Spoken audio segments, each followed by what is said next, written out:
सभी को नमस्कार।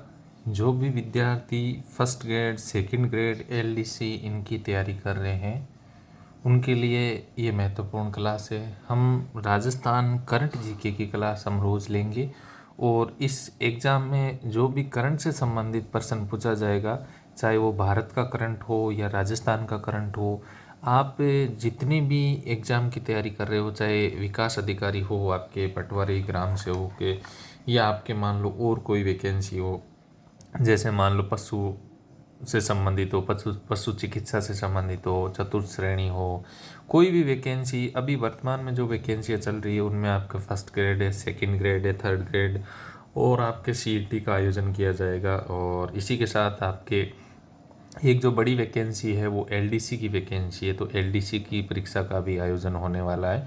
तो ये जो वैकेंसियाँ, इनमें जो भी करंट से संबंधित राजस्थान, हमारा जो प्रमुख लक्ष्य रहेगा राजस्थान करंट, और राजस्थान करंट के साथ साथ ही अगर कोई और अन्य एग्जाम के करंट से संबंधित प्रश्न पूछे जाएंगे तो हम आपको वो भी करंट इस क्लास में कंप्लीट करवाएंगे। तो चलिए आज हम सीधे सीधे प्रश्नों पर आते हैं। पहला प्रश्न है, tiger women of the year की सूची में शामिल किया गया। देखो, इसमें अगर कोई भी ईयर की सूची में किसी भी व्यक्ति को शामिल किया जाता है तो उसका प्रश्न हमेशा पूछा जाता है। तो इसका जो राइट आंसर होगा सफीना हुसैन। ये मुंबई के, इन्होंने लड़कियों को दोबारा शिक्षा से जोड़ने से संबंधित कार्य किया गया है। लगभग 5 लाख लड़कियों को इन्होंने शिक्षा से जोड़ा है, तो इसलिए सफीना हुसैन को इस बार tiger women of the year की सूची में शामिल किया गया। इम्पोर्टेंट है। दूसरा प्रश्न है, हैमर मिसाइल किन कंपनी के बीच जॉइंट वेंचर स्थापित किया जाएगा। यानी हैमर मिसाइल बनाने की कंपनी है, उन दो मतलब जो मिसाइल बनाने की कंपनी, उन दो कंपनियों ने बीच में किया, तो एक तो बेल और एक सप्रान, इन दोनों के द्वारा मिलकर हैमर मिसाइल का निर्माण किया जाएगा। उसके बाद में खंजर 2026 विशेष बल अभ्यास। देखो, जितने भी संयुक्त अभ्यास होते हैं, चाहे आप एसएससी, एक चीज़ और बता देता हूँ, जो विद्यार्थी एसएससी जीडी की तैयारी कर रहे हैं उनके लिए भी ये बहुत महत्वपूर्ण क्लास है। एसएससी की कोई भी तैयारी कर रहे हो तो आपके लिए ये बहुत ही महत्वपूर्ण क्लास है। तो इसमें देखो, भारत और किर्गिस्तान के मध्य ये खंजर 2026 विशेष बल अभ्यास है, वो भारत और किर्गिस्तान के मध्य किया जा रहा है। दूसरा है, बांग्लादेश के प्रधानमंत्री नए बने हैं, तो उनका नाम है तारिक रहमान। आजकल आरपीएससी के द्वारा जो नए प्रधानमंत्री बनते हैं देशों के, उनके भी नाम पूछे जा सकते हैं। एक आप कमेंट बॉक्स में ज़रूर बताना वर्तमान में नेपाल के प्रधानमंत्री कौन है, क्योंकि इस बार नेपाल के प्रधानमंत्री बहुत चर्चित है।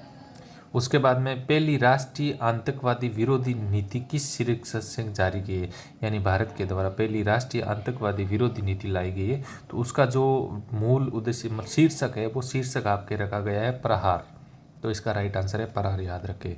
किस अनुच्छेद के तहत केरल राज्य का नाम बदलकर केरलम कर दिया गया। ध्यान रखें, अनुच्छेद 3 में कोई भी संसद के द्वारा किसी भी राज्य का नाम चेंज किया जा सकता है। वर्तमान सरकार नाम चेंज करने पर बहुत ज़्यादा ध्यान दे रही है, तो ये अनुच्छेद 3 के तहत किया जाता है। उसके बाद में, वज्र प्रहार संयुक्त अभ्यास किन देशों के मध्य। मैंने अभी बताया ना, कोई भी अगर संयुक्त अभ्यास है तो उनको याद रखें, ये SSC GD first grade, second grade, in exam में पूछा जा सकता है। तो ये भारत और यूएसए के मध्य किया गया था। उसके बाद में, वैश्विक शिक्षक पुरस्कार से सम्मानित होने वाले भारतीय शिक्षिका। देखो, अगर वैश्विक शिक्षक पुरस्कार की बात की है तो ये आपके बहुत ही अच्छा प्रश्न है, आपके एग्जाम में छपेगा। तो रूबल नागी नाम की लेडीज है, उनको शिक्षिका जो वैश्विक शिक्षक पुरस्कार है वो दिया गया है। उसके बाद में 9 नंबर प्रश्न है, स्पीकर ऑफ द नेसेट। ये नेसेट आपके इजराइल की संसद का नाम है, का सम्मान किसको मिला। तो प्रधानमंत्री नरेंद्र मोदी के द्वारा अभी इजराइल की यात्रा की गई है, तो इनमें ये सम्मान दिया गया है, और ये सम्मान पाने वाले विश्व के पहला नेता नरेंद्र मोदी हैं, तो इसलिए ये प्रश्न पूछा जा सकता है। उसके बाद में 10 नंबर प्रश्न है, भारत फ्रांस राष्ट्रीय विमानन उत्कृष्टता केंद्र कहाँ स्थापित किया करेंगे। तो ये आपके उत्कृष्टता यूपी में, आपके कानपुर में करेंगे। लेकिन ध्यान रखिए, आज के जो 10 प्रश्न थे आपके, ये राष्ट्रीय करंट अफेयर से संबंधित, नहीं कि राजस्थान से। अगली क्लास में हम आपको राजस्थान करंट अफेयर से संबंधित जानकारी देंगे।